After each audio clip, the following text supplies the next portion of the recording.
The street is silent, but the silence breathes.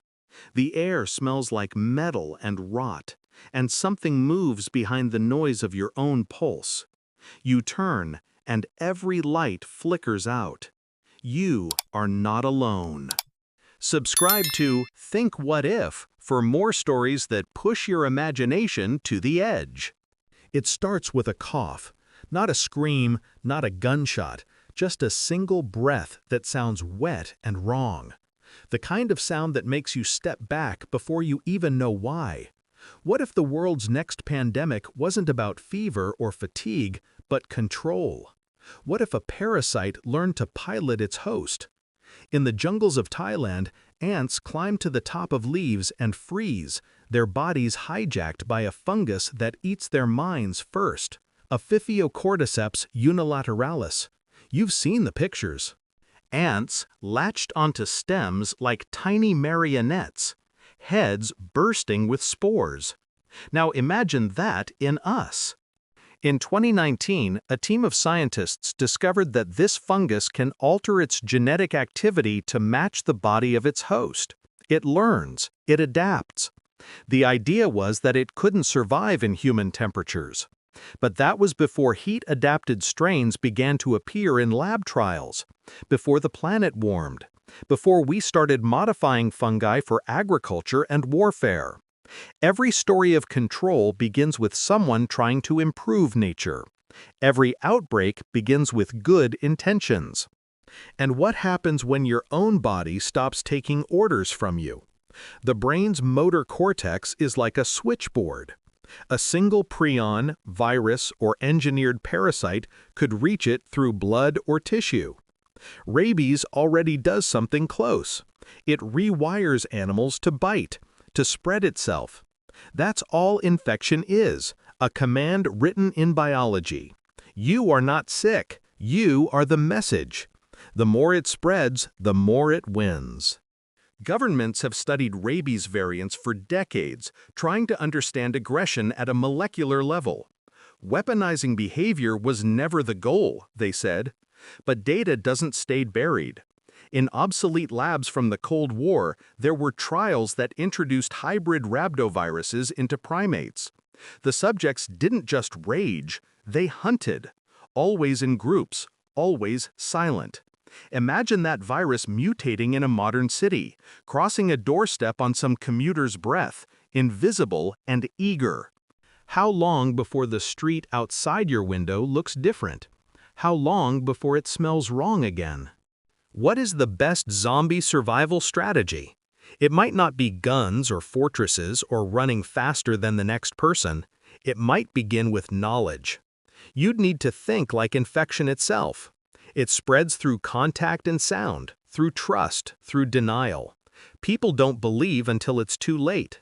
You would have to gather supplies while the world still feels safe. You would need water tables mapped, rooftops scouted, quiet transportation bikes, boats, patience. But even that won't be enough if you're not ready to make choices that hurt. Would you close the door on a friend who's bleeding but still swearing they're fine? Would you risk everything to save a stranger's child? This is the paradox of survival. The more human you remain, the more likely you die. Yet if you lose that humanity, what are you surviving for? The first outbreak isn't a movie moment, it's confusing. People at airports screaming about flight delays, news anchors smiling too long before the tremor in their voice gives them away. The infection begins between sentences. And there's another problem. Not all zombies, or whatever we want to call them, would look like the ones from fiction. The more likely scenario isn't flesh falling off, it's precision. A living, breathing host under neurological control. Pulse steady, eyes tracking, no decay, just silence. Some researchers warn that CRISPR-based gene drives could, by accident or design, trigger microbial evolution we can't predict. Picture a parasite that controls dopamine release. It would make aggression feel rewarding. It would make your next violent act feel good, a collective high. How do you fight what feels right? You can almost hear it, the buzz of fluorescent lights over empty warehouse shelves, the smell of copper-filled air after a crowd turns violent. Fear tastes like dust and carbon. You look in the mirror and wonder how much of you is still you. The spores crawl deeper. The virus rewrites faster. You whisper the same phrase again. Stay alive, stay aware, stay human. Stay alive, stay aware, stay human. Each version of infection has its own strategy. The cordyceps-style one thrives in humidity. Your advantages would be dry air, altitude, and heat. Rabies-mimicking strains need host-to-host exchanges blood, saliva, proximity, so isolation becomes your anthem. Others, synthetic or modified, might travel on surfaces like aerosolized nanospore clusters. The old masks wouldn't help then. How long could you hold your breath? There are whispers in medical journals about experiments using Toxoplasma gondii, the parasite that makes mice lose fear of cats. It already infects humans. It changes emotion. It shifts reaction times. Imagine a spill in a university lab, a mutated strain that resists antibiotics and releases behavioral neuropeptides. You could be standing beside someone infected and never know until their eyes stop blinking. You'd see the reflection of nothing inside them. The best strategy isn't to fight, it's to anticipate. Survival isn't strength, it's prediction. You'd need perimeter zones, communication codes, cross-infection monitoring. A small group with complementary skills. Not family, not friends, but a network built on function. A doctor, a mechanic, a forager.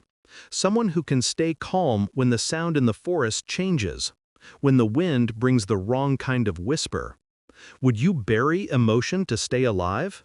Would you choose logic over mercy? In the highlands of Peru, there's a cave network sealed since the 1970s. Inside, scientists found spores still viable after 50 years. Ancient fungal DNA that predated human civilization. One researcher said its structure resembled viral symmetry. It looked designed. Nature doesn't need our help to end us, it only needs time. What if the outbreak isn't coming from a lab at all, but from the soil itself awakening under the heat of a new planet? You wake in a world where cities flicker between chaos and quiet. The survivors avoid each other because contact costs too much. Drones drift across ruined streets scanning for body heat. Quarantine zones become silent tombs of flickering red lights. Somewhere out there, a cluster of people have found a way to slow it down. Maybe they discovered an enzyme that interrupts neural hijacking. Maybe they found peace in the simplest act, breathing without fear. You hope it's real. You know it's not. Every survival plan breaks eventually. Every wall cracks.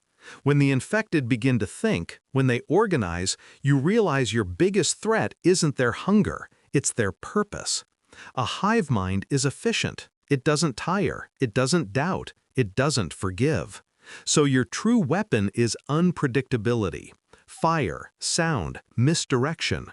You must become harder to pattern, harder to predict, harder to kill. The phrase repeats again, stay alive, stay aware, stay human. It's the only prayer left. And when everything burns, when night and day blur into one endless pulse of sirens, you will learn the truth. The apocalypse isn't chaos, it's order rearranged. The infection isn't an ending, it's evolution claiming its turn. Maybe humanity was always the carrier. Maybe this is what life does when intelligence runs out of purpose. Can you survive something that was always meant to replace you? Some nights you will sit by the dying fire, smell the wet ash, and miss the noise of traffic, the hum of screens, the scent of coffee drifting through morning air. The small things that proved civilization existed, that you existed. You will remember faces you could not save. You'll count each heartbeat as a victory. You'll wonder why survival still matters in a world that no longer listens. The stars above you remain untouched, bright, uncaring. But maybe you see something in them now. Not hope, not fear, just continuity. Life moving forward, even if not in your shape. In the final silence, as the last embers fade, you whisper that one last time because it still matters. Stay alive, stay aware, stay human. Subscribe to Think What If for more worlds you should never